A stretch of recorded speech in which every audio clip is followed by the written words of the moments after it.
you go back a couple decades, and it was like, I wouldn't say legacy media, but like the big video game, like your gamer magazines that were starting to go online and things like that. They were very impactful, even if they did like they'd played a beta 6 months before and they posted about it, or they got some early, like there's stuff like this, and I feel like all those things are less relevant now. But so you're saying they do that, they can provide the bump if it's already trending well, they might give you a little bit of a bump.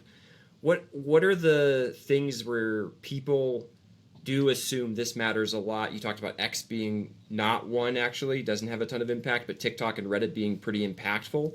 Like, what else do you see in sort of the myth space of, oh, here's this leader and they're saying, I think our game's going to do, that's not going to do very well because of blah, and you're like, that's not actually relevant. Yeah, a couple of things. Great question. So, like, I think one thing that's a myth is this notion of game overlap, audience overlap between genres. So, I'll say, for example, let's say you are a shooter game and you are going to launch a game coinciding with the release of a new platform like the Switch 2. Is that a good idea or a bad idea? What I would say is this presumption that shooter fans don't play platformer games or don't play, turn-based RPGs or don't play XYZ is kind of you're oversimplifying the game persona that you're trying to map against. Yes. Based on honestly a game definition that is so business to business that doesn't like really kind of bleed into the actual players. I say this all the time in our space. Like, we love to talk about the subgenre of a game, like what's match 3. But if you went to a consumer and said, hey, match 3 game, what do you think about it? They'd look at you like you're like, what are you talking about, sir? I play this game or I play that game. They define their preference by game. They do not define their preference by genre. Yes. So it's like taking that like to this point, it's like I was talking to someone about this, like the Switch 2, are they quote unquote shooter fans? And I would say, okay, so shooter fans, people usually define them as core gamers. Okay, so what is a core gamer?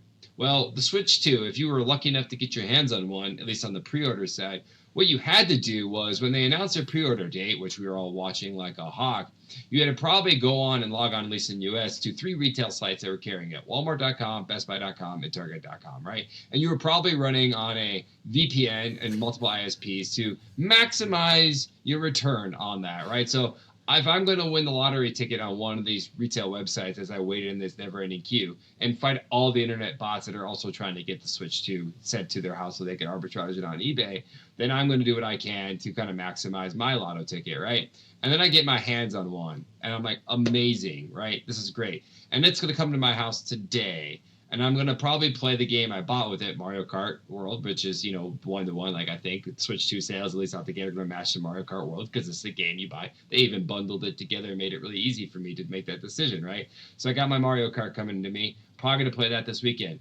Is that my grandma doing that? Who's going to buy me a Switch at my holidays, or my mom, for my kids, who's going to come around and buy Switches for all the kids on holiday, given it's a $500 price point? Or is that the core gamer who could figure out how to run on multiple ISP or a VPN on multiple ISPs across multiple retail sites to maximize their lotto ticket? I think it's a core gamer that does that sort of thing. So they're not going to play whatever shooter games come out this weekend. They're going to play Mario Kart World. And I think you just have to kind of douse yourself in a little bit of reality. And that goes back to what I was saying earlier. The 15% of attainable attention that a game can have on a given week is ultimately zero sum. So this notion that does my audience cross over this, I would say no, it's actually zero sum. So everything competes with everything all the time, even if you think it doesn't, because there's so little demand to go around to new things that you should just treat it all as competition and thus make decisions accordingly and not overthink about what genre your game falls under and whether that overlaps with another game genre, because I think that doesn't matter, right? There's a couple things there. One, when I was working on League of Legends at Riot, one of the things that we said often, we're not competing with Dota 2.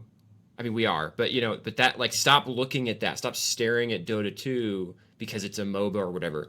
We're competing with every live service game, every MMO, every RPG launch, and we're competing with YouTube, and we're competing with TikTok, and we're like everything that grabs for people's attention. That is the thing that we fight with to get people to choose to enjoy and play our game over all the other distractions or opportunities they have to entertain themselves. And so anyway, that just very much lines up with what you're saying. Like, it doesn't matter, and we'd see that, by the way, we'd see that in data. Like, a major game would launch, and you'd take League of Legends, which at the time I think was the biggest game in the world, or could be according to some measures, perhaps the biggest PC game in the world, and you'd see this like dip, and it was always like, okay, well, how long is the dip going to last, and are we going to come back up, and these sorts of things. But the fact that the game that came out wasn't a MOBA wasn't relevant. It was because, like you said, like, what is League of Legends appealing to if not the core gamer who's going to want to spend the 1,000 hours or whatever it is to actually really dive into this game and get good at it and that sort of thing. Yeah. 100%. And like, here's a couple of examples of where that's actually true. For your audience, one, I think November is a black month for games, mostly because Call of Duty has obviously owned that month forever. So Call of Duty is going to always release Call of Duty. They have trained the consumer very well that the update to Call of Duty, as I call it, it's not a live service game, but they do sell you an update every single year where they put a fresh coat of paint on it and give it a different thing. And I'm like, which is great. Black Ops 6, I'm happy they went back to the Black Ops kind of subgenre of the Call of Duty ecosystem. But they come out in November. You know what else happens in November? Fortnite, their massive update, right? They this is when they launched OG mode. This is when they relaunched everything else. So they've carved out November as their month. So you're going to launch a game in November. You're going to have to think to yourself, are we going to outspend Activision and Call of Duty to garner attention from users? Knowing that what their marketing budgets are, it's a challenge, not impossible. It's a challenge. And then you also think, and on top of that, Fortnite, unless they change things on their end, is going to do their massive update in November too. So you have to plan around those things because it doesn't matter what your game is, you're going to see a dip. So if you're a live service game, maybe you don't put your update out in November too. You just don't even compete with that. You kind of move it to December or you do it in October. You either get in front of it or you get on the other side of it, but you just avoid that competition. And it's just because you want to maximize that attention and demand you could get, and as opposed to kind of risking it by going head on with things that are going to be predominantly successful because they have such a built-in moat, they have such built-in cachet, they have such built-in brand and IP, right? Yeah. Which is why I think, interestingly, there was like, I think the gaming industry is starting to shift their attention away of looking at the calendar as like basically 2 windows to release a game, either releasing it in the fall or releasing it in the spring. Like, it's like, oh no, all months are on the table now, right? Yeah, like, yeah. Power World came out in January, huge success. Is there a secret to January? Yeah, people usually leave it as the elephant graveyard, thinking that people are playing the games they got for Christmas. I think that's nonsense. Put your game out in January. See Kingdom Come Deliverance 2, massive success. What did they do? They released their game in January. I think January is a perfect month to release games now, right? Going into the summer, I don't think there's a dead month in the summer anymore either. I think people will play games 12 months of the year, and you should look at the calendar tactically of, can we take one of these months and fully own it and totally maximize the attention that we could get because we think we have the best thing that can come out in this month, as opposed to sandwiching your game from August through like October, November to get in front of the Black Friday and getting your game out there so you can maximize your holiday numbers. Like, I think that's an old model. I don't think we should think about that industry like more. I think you should look at the calendar as a 12-month proposition. I love it. Something I was thinking when you were saying that is, oh man, I know that this isn't when they're going live, but imagine if GTA 6 had decided to launch in November. It would be like, who would have to move? You know, like. I think everyone was afraid of that. It's so funny. You're looking at it, and that was actually one of the months we had flagged as like the possible GTA launch, because I think there's 2 companies in the world that don't care about when they do things. One, Nintendo, God bless them.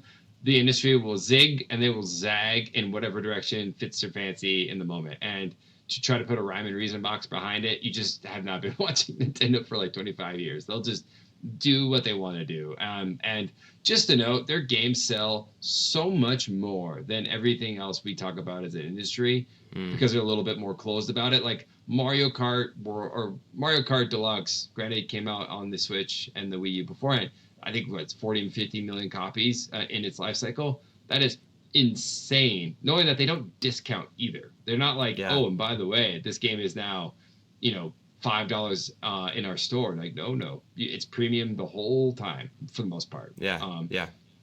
Whereas, and the other one being Rockstar and Grand Theft Auto, they could do whatever they want. They could, it wouldn't matter. They will be successful, at least out the gate. The cool question following is that, will they be successful, 365 days after that? Probably. I wouldn't bet against it, but that's a better question to ask than, will this game sell $2 billion worth in revenue in the first 24 hours? Like, yeah, it's probably going to make $2 billion in the first 24 hours. Something we show in some of our viral content is like, we love showing the graph where the demand for GTA 6 is greater than every other unreleased game combined. You could fit every other unreleased game's demand in the circle of GTA 6, and there would still be room for more games to fit in there for into the GTA 6 bubble. So it's a. Does this sound familiar? You're in a leadership role at a game studio. Everyone is busy working. No one has any time. But the actual game itself, isn't in a good spot. Maybe it's the tech. Maybe it's the lack of a validated prototype. Maybe it's that every person seems to have a different idea about what we're trying to build. But you've got a job. There are reports to send, meetings to schedule and facilitate, the occasional season of performance reviews to go through. And everyone is always so busy. When you step back, it makes you wonder if everyone is just going to keep slowly walking towards the abyss until the project or game fails. Is this what it means to be a leader in games? In tech? To endlessly repeat the same sequence of meetings without really moving the needle? To spend hours trying to get Jira tickets and dashboards where they should be? To pretend that everything is fine when you know deep down it really isn't? It doesn't have to be this way. You can make a difference. You can help your team and game succeed, but sometimes you need a bit of help to get there. I've started a game dev leadership accelerator. It aims to level up leaders who see opportunities to make a difference but don't know how to capitalize on them. We'll walk through what it means to lead well and give you tools to understand your organization's challenges and implement changes to overcome them. Game dev is hard. Knowing how to lead will give you an edge. It will still be hard, but you'll be ready to tackle it. If you're interested, let me know below, hit the link. I hope to see you in the accelerator because I believe better leaders will help teams make better games, and I look forward to someday playing what you create.